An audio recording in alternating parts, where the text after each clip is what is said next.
রেসিপিটা দেখাবো আপনাদের। পেঁয়াজকলি পরোটা তৈরি করার জন্য পেঁয়াজকলিটা ছোট ছোট করে এইভাবে কেটে নেব, ছোট ছোট করে।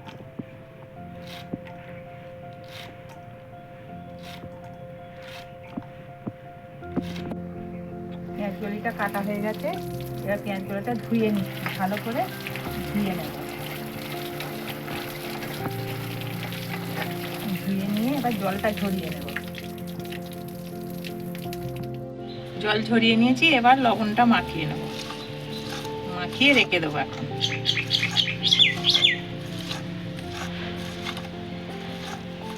এটা চাপা দিয়ে এবার রেখে দেবো।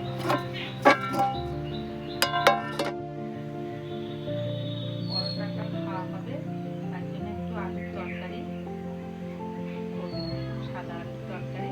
এগুলো একটু ছোট ছোট করে কেটে নিয়ে এরকম করে কেটে নেব।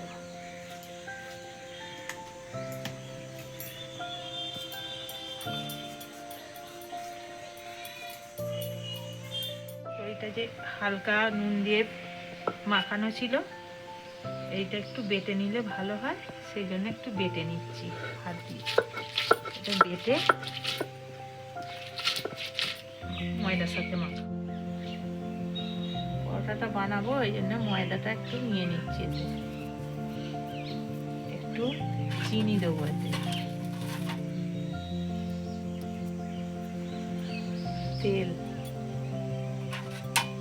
একটু ময়ান দেওয়ার জন্য তেল, একটু সাদা তেল দিচ্ছি ময়ান দেওয়ার জন্য।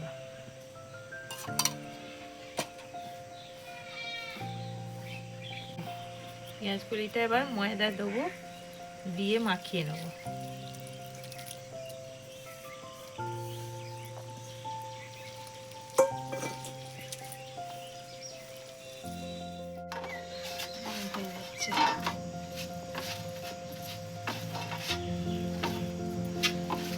এবার মাখানো হয়ে গেছে। এটা যা হবে পেঁয়াজকলি দিয়েই মাখানো হয়ে যাবে। এবার এটাকে ডেলি কেটে নেব, নিয়ে এবার বেলে করব।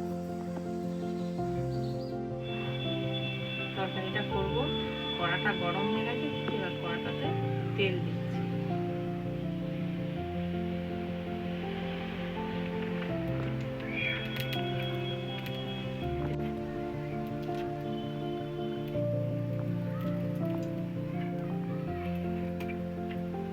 আর কালো জিরে দেবো, শুকনো লঙ্কা,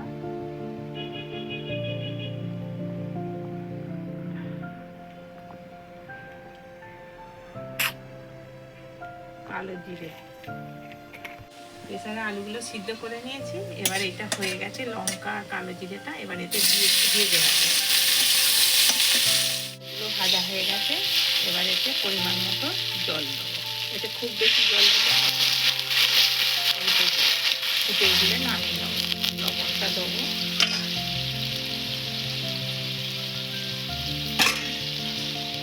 লবণটা দিতে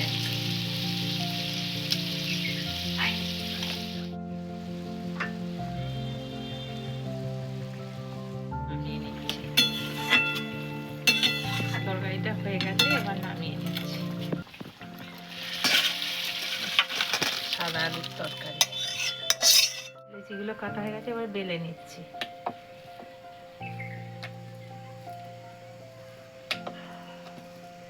এইভাবে বেলবেন।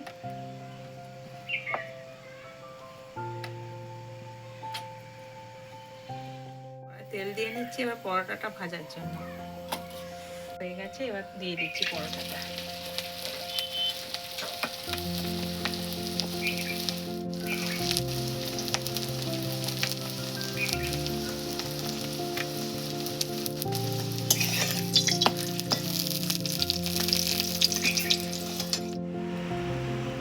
লাল লাল করে ভাজা হয়ে গেছে।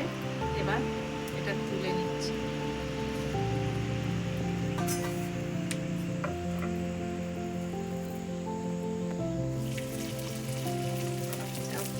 ভেজে নেব।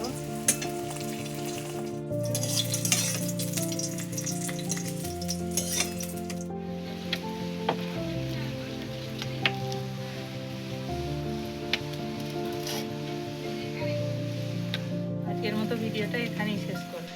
আমাদের এই ছোট্ট রেসিপিটা কেমন লাগলো আপনাদের জানাবেন।